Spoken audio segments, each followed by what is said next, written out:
Well, good morning, everyone here, everyone watching live stream. Good morning, and good day to anyone who might watch this in the future as a recording. My name is Joshua Cox.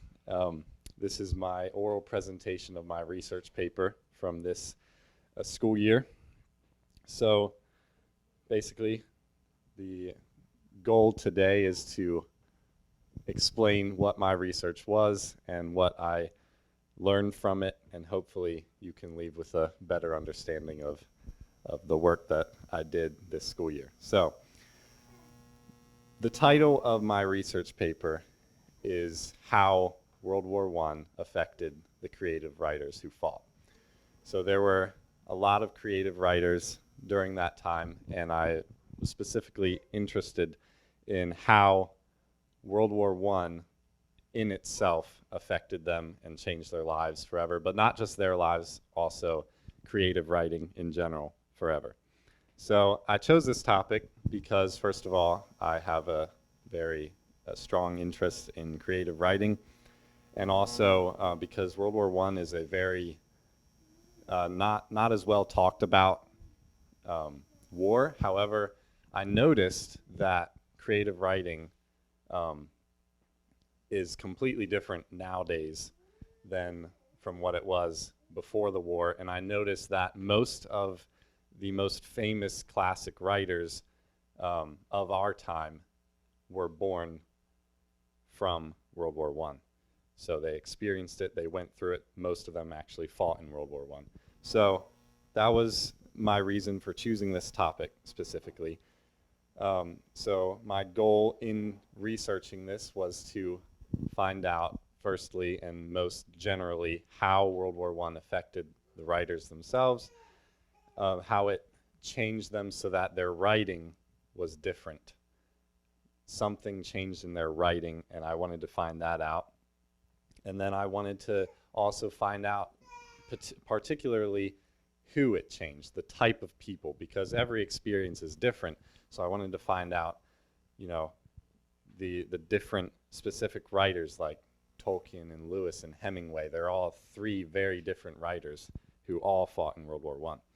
So that's my purpose of topic, and that is what I will strive to explain today. So, firstly, to arrive at the hoped-for conclusion, the hoped-for goal that I just mentioned, I needed to figure out 3 points. The first of which is the war itself and how the war specifically would have impacted the writers individually, and how the war was unprecedented, how it was different than the other wars. Why were there so many creative writers that were drastically impacted from that war specifically rather than the other ones? So I researched, and from my research, it became clear that the Great War was definitely singular. The Great War is what it was called at that time.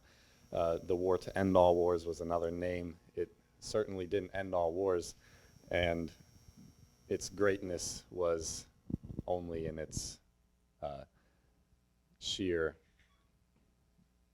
darkness and tragedy. So there were many, many deaths around that time. A lot of men died in the war. Some of them then died from the Spanish influenza right afterwards. So really the world was left shaken and missing so many people around the time of World War I. So one of the other reasons that this war specifically was so tragic and so traumatizing to many soldiers is because of the forced technology explosion that was happening around the world. So before World War I, there was some technology, but you basically had muskets and cannons. It was very old war style. And then all of a sudden you had these great minds inventing machinery and tanks and machine guns and all these massive war weapons, and some things that weren't meant for war, but they turned them into weapons of war. And they were still trying to fight as if they had muskets, basically. So you had just masses of men being obliterated from these forced technologies that really tragically tore the battlefield and the personal lives of everyone who survived. So any that didn't tragically die during the war were left scarred and very much so changed by it. They were a lot of the times more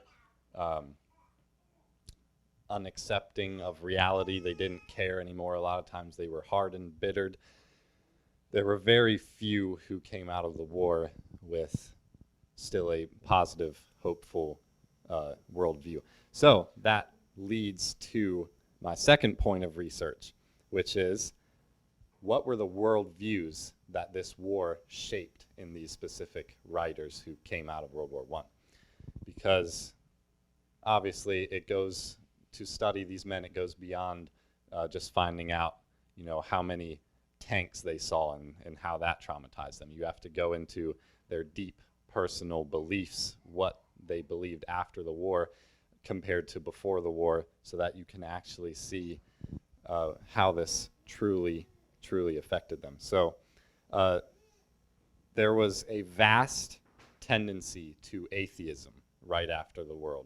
Atheism struck very hard, very fast, and that was due to a couple reasons. One of the main ones that I discovered as I researched was that the whole world, in going into World War I, used the argument, whether they believed it or not, that it was going to be a moral struggle. It was going to be something that you did for God and for country. So a lot of these soldiers, most of them were young 17, 18-year-old boys, went into the war thinking, this is not only my patriotic duty, but this is also my Christian duty, or just my moral duty. And I think that really scarred them when they saw the death and the darkness and the tragedy of it. A lot of them who weren't strong Christians or weren't Christians at all saw that and realized, this isn't moral, this is just proud leaders sending us into battle. So then a lot of them just switched instantly to atheism, which is very sad. And we see this in many writers specifically, such as Ernest Hemingway. He never said that he was an atheist, as I found out. However, his writings I found as an example, because throughout his writings you see many tendencies to just meaninglessness. He thought the world was, just tragedy after tragedy. Nothing really made sense. You just had to accept that everything was sad and there was no hope, basically. And there was one specific passage in his book where he made a reference about these poor villagers who had died during the war right after building a church. And he was bitterly talking about it as if, building a church didn't help them, in other words. So he is a pretty good example of the really bitter atheistic worldview that took over a lot of the creative writers and just generally soldiers. But as I researched, there were a few men and a few creative writers who came out of this traumatic war still holding on to, or changing later to hold on to, a Christian worldview and a hopeful worldview, despite all the tragedy and trauma that they experienced. It was a very small number, so because of that, I wanted to do a little bit more study. So that brings to my third point, which is the Christian writers, the writers who held Christian worldviews after and during the war. Because the atheistic worldview was so prominent, was so widely held at that time, it was interesting to me that some of these men did not have it, and they were very few. So instead of just studying even more the atheistic side, I decided to research more into the Christian side, since there was something unique about them, something that most of the writers didn't come out of the war with. So To explain the differences between them, atheism was obviously more common because these Christians were special. There was a very small number of them, and at their lead post-war, if you research all of the Christian writers, I would say that the top two of them were J.R.R. Tolkien and C.S. Lewis. They were both very respected men, very respected writers, and they were both very much so Christians. Lewis was an atheist during the war, actually, but he later converted to Christianity after Tolkien's influence on his life, actually. But Tolkien really held closely to God throughout the war, and he wrote that basically when he was cut off from everyone in his life, he was alone, he was in the trenches, and really he just saw all this tragedy going on around him. It pushed him closer to God, which I thought was very interesting.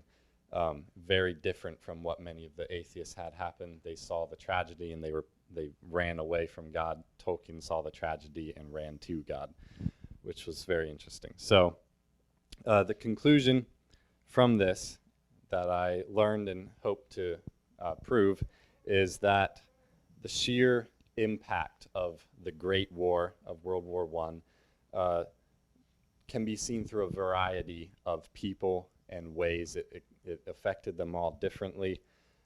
It shaped entire worldviews. It shaped entire writing habits. A lot of people would not have written stories at least the way they did had it not been for the Great War.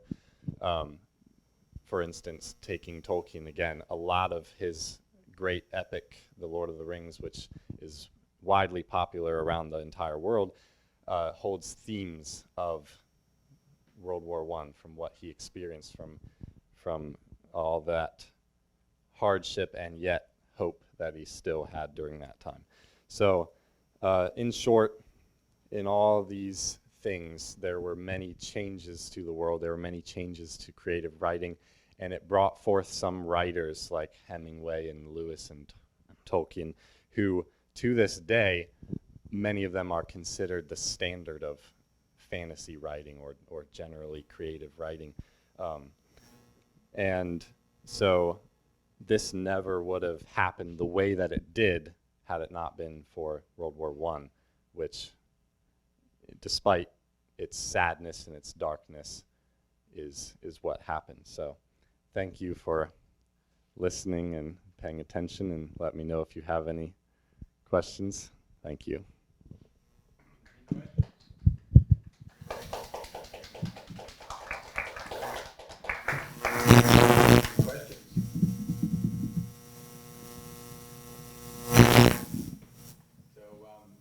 Just pay attention because the first speaker, when he's done, he gets the least questions. But then when the next speaker's coming, you could ask all kinds of questions. Your turn is over. So I do have a question for you. Okay. We're living in a day that, in some respects, parallels the cynicism and the increased atheism among young people because of COVID and all of the things that have fallen out from that. So you have an interest in creative writing. Do you have any, I want to say, goals or desires to impact your world? And if you wouldn't mind explaining a little bit what that is. Sure. So yes, I agree. Nowadays world, with all the growing cynicism, like you said, and a lot of atheism among the youth, is very much alike to post-war world back after World War I. And I do have an interest in creative writing. As far as goals and being a light in this dark world, just like Tolkien and Lewis were a light in their world, I do not expect to become as such a highly known and respected author as them. However, I do hope that I will do my best, and throughout my stories, I try to add a hope and light perspective that you don't see in atheistic worldviews, and and I hope that if God wants to use that, that He would use that brightly in this dark world. So I guess that would be my goal, to just do my best while I'm not known, and if I do get known, that it would impact these atheists and cynics. Questions? I have two questions. Okay. C.S. Lewis, I don't know all that much about him. Was he Catholic for a time? So he was Anglican when he converted. So Anglican is the Church of England. It was kind of like the Catholics. It branched off of the Catholics, but it's a little different. Tolkien was a Catholic for a time, but he was very, very. I believe he was a born-again Catholic. I obviously don't know his heart, but from what he wrote, he very much so clung to God as his only hope. So. So Lewis was Anglican and from that became atheist and from that became Christian? So I think his parents were Anglican, and he wrote that as a child he thought of God more as like a wishing well, or like a wizard that he would just talk to, and God would give him fancy stuff. But then, yes. So, but then he hit World War I and just went hard to atheism, and then he came out of that, and he became friends with Tolkien, and Tolkien basically proved to him that Christ is the only way. So then Lewis was saved, and then he was an Anglican, I believe, for the rest of his life.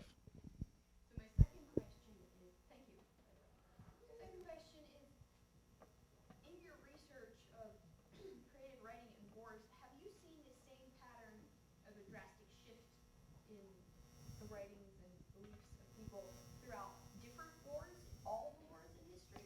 Is that something that's traceable, a pattern, a repeating pattern? That's a good question. So part of the reason I chose World War I is because while there might be some things like that, World War I was really drastically different than the other wars. We haven't really had other wars that brought out such highly respected writers that became writing standards for people.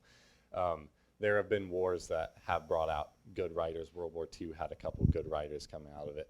But I would say, and also, I mean, Civil War time, obviously there were writers, but a lot of those I feel like were good writers before the war, and kind of went off of that. But World War I was really singular in having such an impact, in my opinion, on the creative writers who came out of it and what they wrote about when they came out of it. I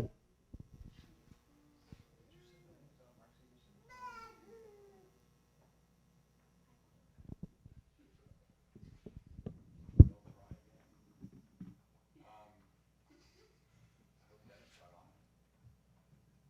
Sandy? We have three viewers at the moment. Hello, 3 viewers.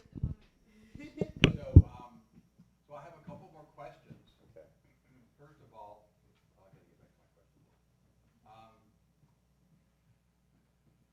You mentioned this wishing well kind of dilemma that came out of his background as Anglican. And so today, I'm being hounded by the Washington Post for participating in an article they're wanting to do. And there are some wishing well graduates of Wellspring that apparently have stuff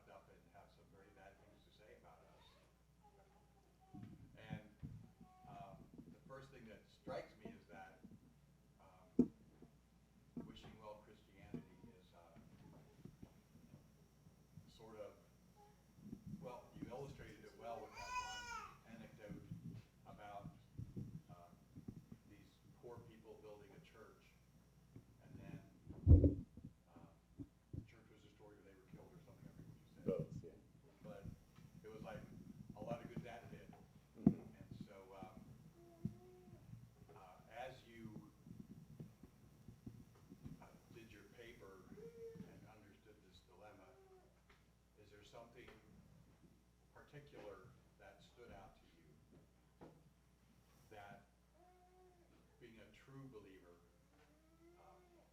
assists and brings to the table so that you can go through hardship and difficulties instead of expecting, because I'm a Christian, then everything's going to just be hunky-dory and work out fine for me? Yeah, that's a good question. I saw it very particularly when I was studying about how so many of these people saw the tragedy in the war around them, and their immediate thought was, wow, God must not be that great then. But then it was interesting seeing Tolkien's thought on it, how he saw it all, and he was like, oh wow, God's really drawing me closer right now, which I think is interesting, and probably one of the things that stood out to me during my research is just that God has a plan through everything. Part of the first things that the atheists would think is that, wow, this is just craziness. There's no plan in all this. This is just an accident. So to just remember that God has a sovereign plan, and despite man's foolish actions and the tragedy that we can see, we can know that God is still sovereign in that, and he can still use us and still use hard times like that, especially to draw us closer to him. And I think that Lewis honestly probably would not have become a Christian later had he not gone through that same war. So even though it hardened him, particularly at the time, he was able to see later, this was all in a plan for my life. So hopefully that answered the question. But Yes, thank you. Did Tolkien clearly express, I know with his Lord of the Rings series, I heard one quote from him that he tried to deny having any religious intentions at all, and then later you pointed out to me that actually he finally fessed up and said, yeah. did you ever hear the force of his faith that was able to see God in the big picture and order these terrible things underneath that sovereignty of God? Yeah, so he did say at first, well, what he said, what a lot of people quote and then they take out the rest of his statement, is that he just loved writing, so he just wrote this story. And then he read through, as he was reading through it, he realized that his worldview was shaping it. He couldn't do anything about it. He wasn't sitting there like, let me make an allegory right now. It was just spilling out because that was his worldview. And then when he realized that it was inevitable, he decided to go back through and rewrite it with a clear purpose. So he said that he really hid the messages throughout the story. That way he could kind of hook atheists or anybody that would try to read it, because they would think, oh, I'm just reading a cool fantasy story. So I think one of the clear allegory type things that I've seen in his books is his story about the origin of his world. It's very similar to the creation story. There's no evolution. There's a creator who creates it, and he's like the big powerful king. Like no one's more powerful than him.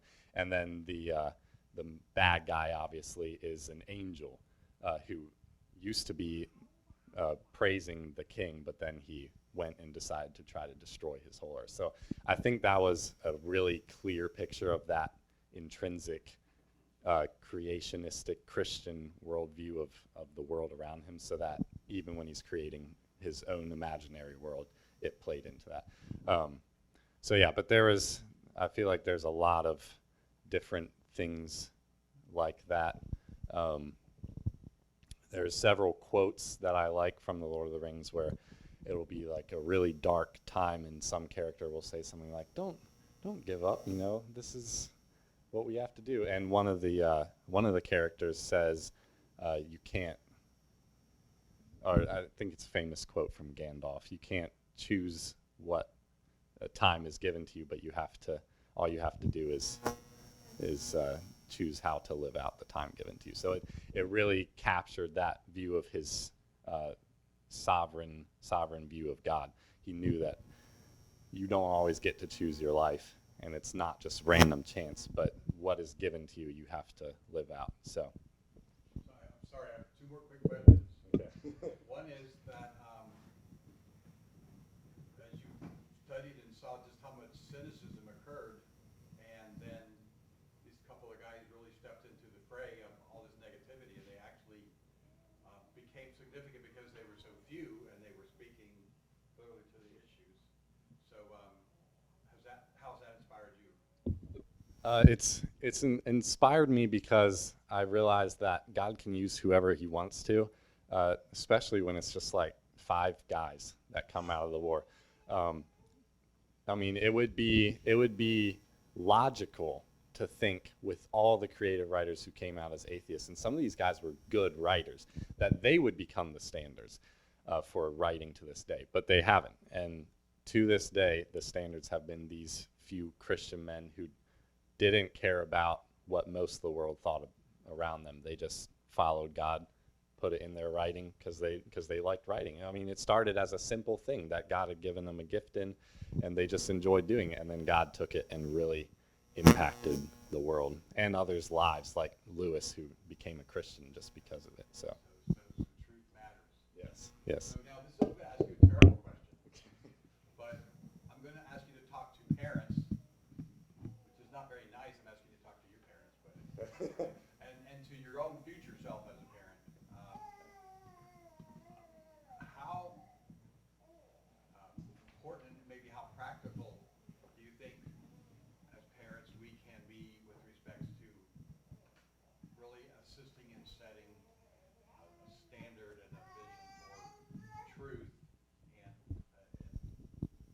aspiring to the good even in a day when there's so much evil and so much resistance to the That's a good question. So to parents and to my future self as a parent,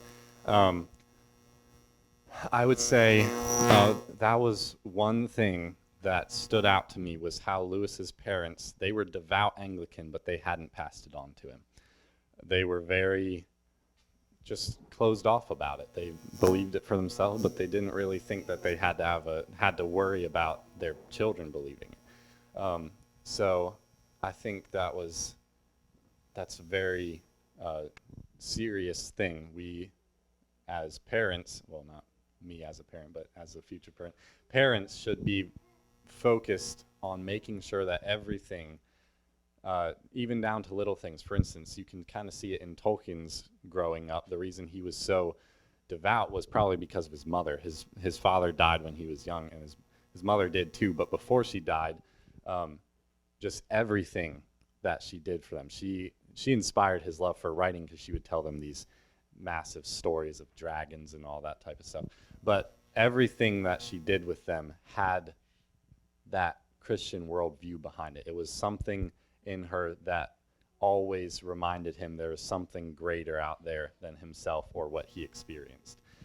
So I think it's important as parents to be that world to your children, that to just be everything that they need. So you're not just another person alongside them, you're sheltering them, you're being basically how they see the world is through you. So everything you do is just pointing to Christ, and I'm blessed because my parents are very much so like that. So yeah. Thank you so much.